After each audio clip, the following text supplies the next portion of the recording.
Well, good evening, visitors. Welcome to the Australian War Memorial's Last Post ceremony. My name is Richard Cruz, and joining us today from the Australian Army is Major Mark Pearson. Today we commemorate the 75th anniversary of the Dam Busters raid. On the 16th and 17th of May 1943, Royal Air Force No. 617 Squadron embarked on what would later become known as the Dam Buster Raid. While the raid is today remembered for the success of the bouncing bomb against its primary target, the Moen Dam, in order to avoid radar detection and anti-aircraft guns, those involved flew at altitudes of around 30 metres. This high-risk tactic came at a great cost. Of the 19 Lancaster bombers involved in the raid, 8 crashed or were shot down and 53 airmen died. Among those that died were 2 Australians, Flight Lieutenant Norm Barlow, DFC, and Flying Officer Charles Williams, DFC, who were assigned to the second wave detail to attack the Sorpay Dam. Today we pay our respects to the men and women commemorated here on the Roll of Honour and to the survivors who returned home. We're honoured to acknowledge Vice Admiral Hervé Bonaventure, Acting Director General for the International Relations and Strategy, France. Miss Linda McCann, Assistant Secretary, Global Interests, Department of Defence Australia, and the accompanying delegation. Vice Admiral Matt Winter, F-35 Program Executive Officer, United States of America, and the accompanying delegation. And Mr. John King, ACT Branch, President, Returned and Services League of Australia. We warmly welcome students from the Defence College of Nigeria who are also joining us this evening. We warmly welcome and acknowledge members of the Texas A&M Corps of Cadets, United States of America. We welcome the veterans who have served, those that are still serving, and the families that love and support them. We acknowledge the members of RSL and Services Clubs Association, RSL Victoria and RSL Queensland, who are watching the broadcast of this ceremony across Australia. During this evening's ceremony, wreaths will be laid at the base of the Pool of Reflection by family, visitors and students on behalf of Ravenswood School for Girls from New South Wales. Australia's Federation Guard is a tri-service ceremonial unit of the Australian Defence Force. They provide a ceremonial presence at civil and military events and during visits to Australia by foreign dignitaries. The Guard will now dismount the catapult party from the tomb of the unknown Australian soldier within the Hall of Memory.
I invite you all to please stand and join in singing the national anthem.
Students, you may be seated.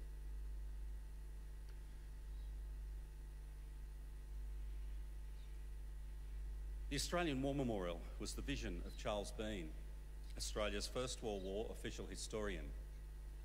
Bean landed with the Australian troops on Gallipoli and stayed with them at the front through to the end of the war. The idea of this national memorial and museum came to him at Pozières, France, in the depths of the bloody fighting of 1916. Bean's idea was that this would be a place where families and friends could mourn loved ones buried in faraway places. It would also be a place that could help all Australians understand what these men and women had endured and what they had done for us. Bean's vision, to which we remain true, is best expressed as inscribed in the entrance to the memorial's galleries. Here is their spirit, in the heart of the land they loved, and here we guard the record which they themselves made. Tonight we'll read the story behind just one of those on the Roll of Honour, which lists the names of more than 102,000 men and women who have given their lives for us in war and operations for more than a century. But first we present a lament, Flowers of the Forest. Wreaths and floral tributes will now be laid at the base of the Pool of Reflection.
Ian Ross was born on the 28th of March 1920 in Camperdown, Victoria.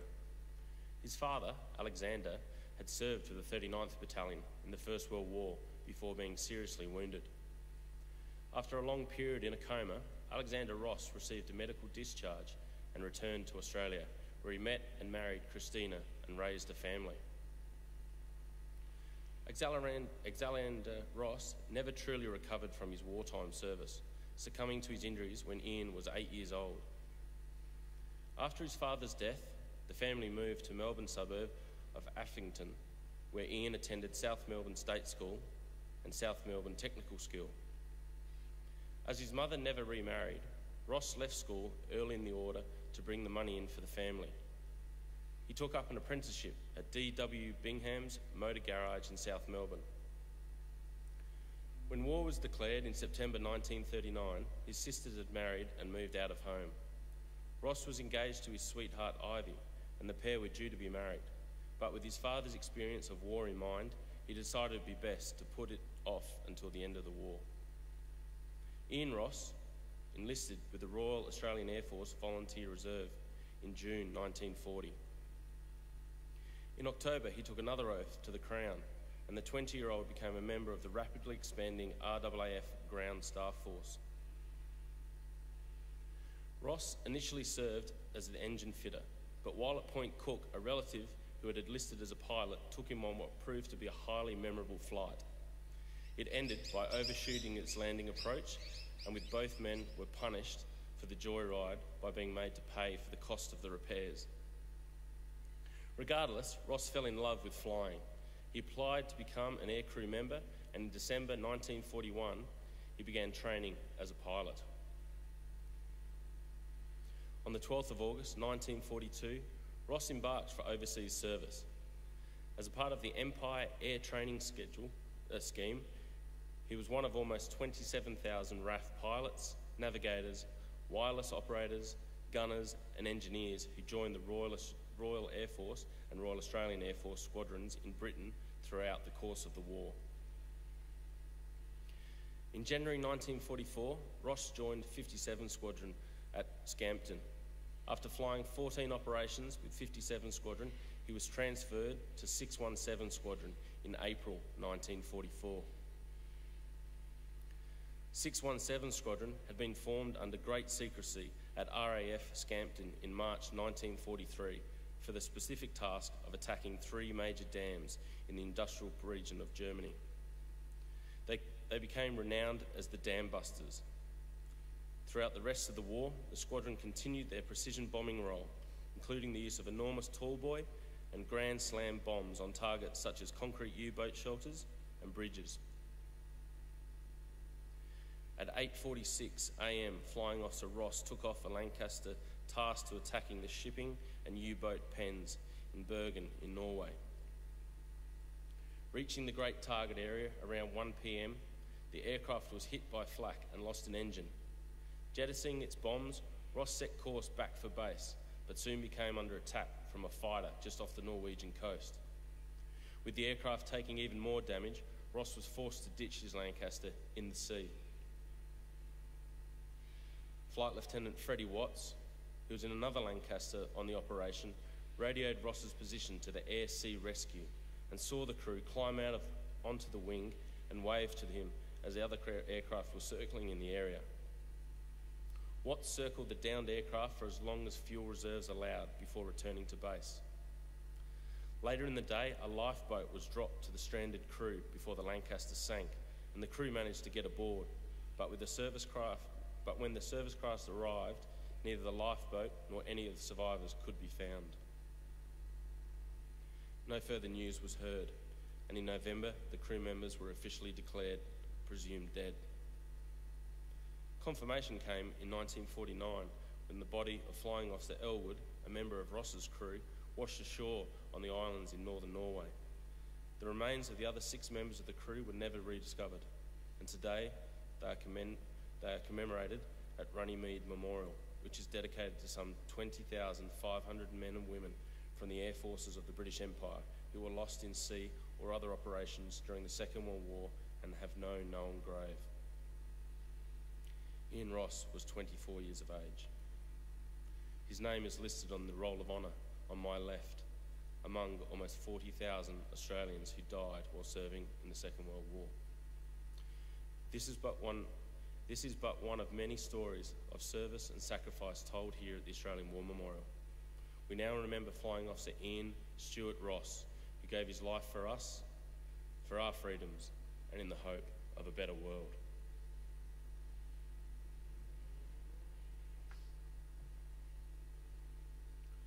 Please stand for the reading of the ode, the sounding of the last post.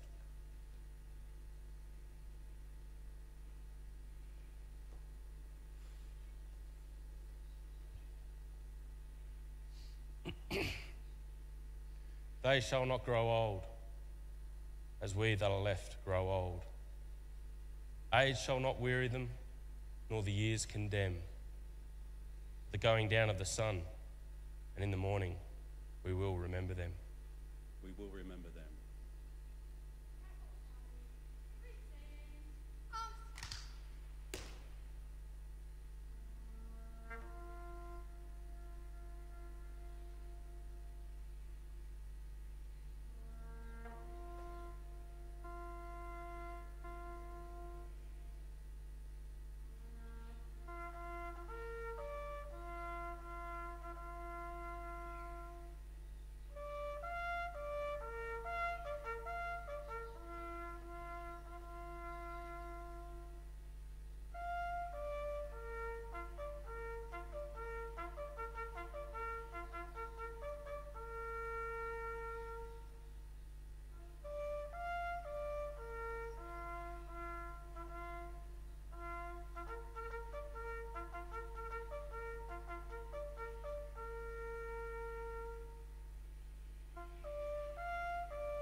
Lest we forget. Lest we forget.